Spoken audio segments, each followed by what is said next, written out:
हिंदी साहित्यकारों की ओर से पहले प्रणाम करता हूँ। सर्वप्रथम हिंदी दिवस की शुभकामनाएं दे रहा हूँ। इस हिंदी दिवस पर हिंदी में कार्य करने वाले सभी लोगों को मैं 60 साल से कार्यरत 81 साल का தமிழுக்கு வணக்கம், இந்தியோடு இணக்கம், எம்மொழியிடக்கும் எமக்கில்லை பிணக்கம், இவ்வுணர்வோரின் யாம் இருக்குமிடம் சிறக்கும் மணக்கம். தமிழனாய் கூடி நாட்டை பாதுகாப்போம், இந்தியனாய் கூடி தேசத்தை உயர்த்திச் செல்வோம், மொழி வேற்றுமை துறப்போம், देश ஒற்றுமை காப்போம். माँ तमिल को वंदन, मेरी प्यारी चाची हिंदी को अभिनंदन.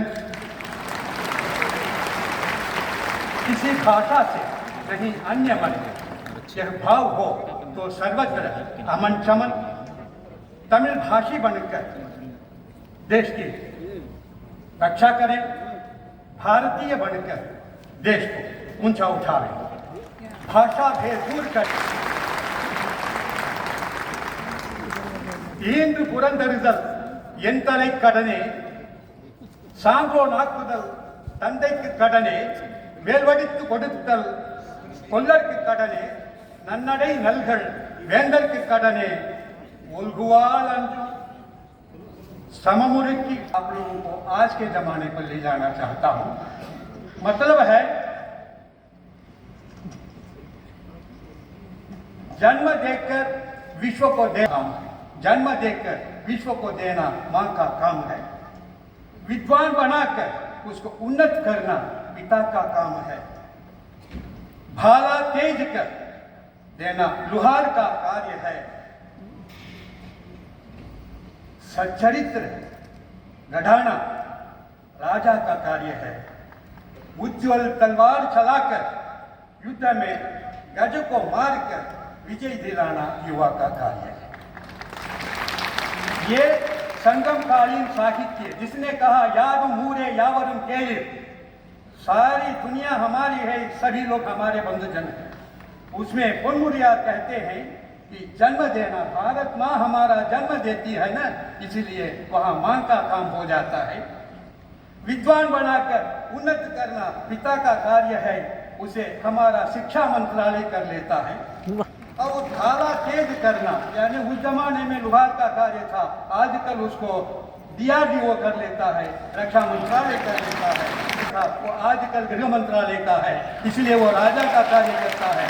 इसलिए मैं न खाऊंगा न खाने दूंगा बोलने वाले ये लोग, तुम भी खाओ मैं भी खाएंगे बोलने वालों को पकड़ पकड़ करके उनको सच्चरित्र गढ़ाते हैं. इसीलिए ये गृह मंत्रालय राजा हुआ और उज्ज्वल तलवार चला करके हाथी को विजय पाना पुराना है. लेकिन आजकल हमारे देश के सभी सैनिक लोग यहाँ पर वो कार्य करते हैं. वो पुराने जमाने में पुराना नूर में पोन्मुरियार का जो पद था वो आजकल लागू हो रहा है सर. लेकिन एक चीज, इन सबों को जोड़ कर ले जाने वाला एक गुरु होता है सर. गुरु जो है वो इसी की भाषा होती है सर. वो भाषा जो है एक राष्ट्रभाषा, राजभाषा जो है, राष्ट्र और भाषा दोनों एक साथ जुड़ते हैं सर. बिना भाषा के राष्ट्र का मूल्य नहीं, बिना राष्ट्र के भाषा का मूल्य नहीं. इसीलिए राष्ट्र भाषा को लेकर के जाने वाली हमारी जो भाषा जो है, इस भाषा को ये पिता और पुत्र के समान देखते हैं सर. क्योंकि पिता का ये काम है, पुत्र का बस ये दोनों शब्द बता करके मैं अपना वक्तव्य पूरा करूंगा. ये पिता दूसरा बेटा, पिता पुत्र का जो संबंध है, पिता अपने पुत्र के प्रति जो कार्य करता है उसको कृतज्ञता कही जाती है सर. ये दो शब्द है, ये कृतज्ञता, दूसरी मदद. मदद जो है, मैं आपसे एक मदद मांगता हूँ, हो सके तो आप मदद करेंगे, नहीं हो सके तो नहीं करेंगे, वो बुरा नहीं.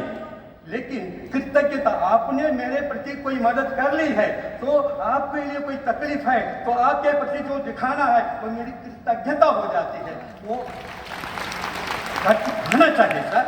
वैसे पिता अपने पुत्र कृतज्ञता निभाता है, क्योंकि अपुत्रस्य गतिर्नास्ति, जिसका पुत्र नहीं होता है उसको पुत्र नामक नरक मिल जाता है। इसीलिए पुत्र मेरे लिए पैदा हो गया है, मुझे बांझ से नाम दूर कर दिया है। इसलिए उस पुत्र के प्रति मेरी कृतज्ञता होती है कि उसको शिक्षा दीक्षा दे करके ऐसी सभा में ऊंचा उठाना। इसीलिए हर पिता क्या करते हैं, अपने बच्चे के पीछे लाखों रुपए खर्च करके उनको पढ़ाने का प्रयास करते हैं। लेकिन बेटा जो है सर वो मदद है। अगर वो पढ़ना चाहे तो पढ़ सकता है, आपको उज्जवल बनाना चाहो तो उज्जवल बना सकता है, नहीं तो नहीं, वो मदद होती है। इसी को सर हमारे तिरुवल्लुवर जो आपके हाथ में पुस्तक है सर, उसमें वो कहते हैं तंदे महक्काचु नंद्री अवयत्त मुंदी इरुपचेर, मतलब है तात दिखावे आभार, तात दिखावे आभार जिससे निज संतान विद्वत सभा में पावे सबसे ऊंचा स्थान। और बेटा जो होता है सर महन तंदे काट मुदवी इवन तंदे नोट्रान को लेनुम सुन, पुत्र पिता का बदले में करे यही उपकार, धन्य धन्य इसके पिता विश्व करे उद्गार। ये जो हो गया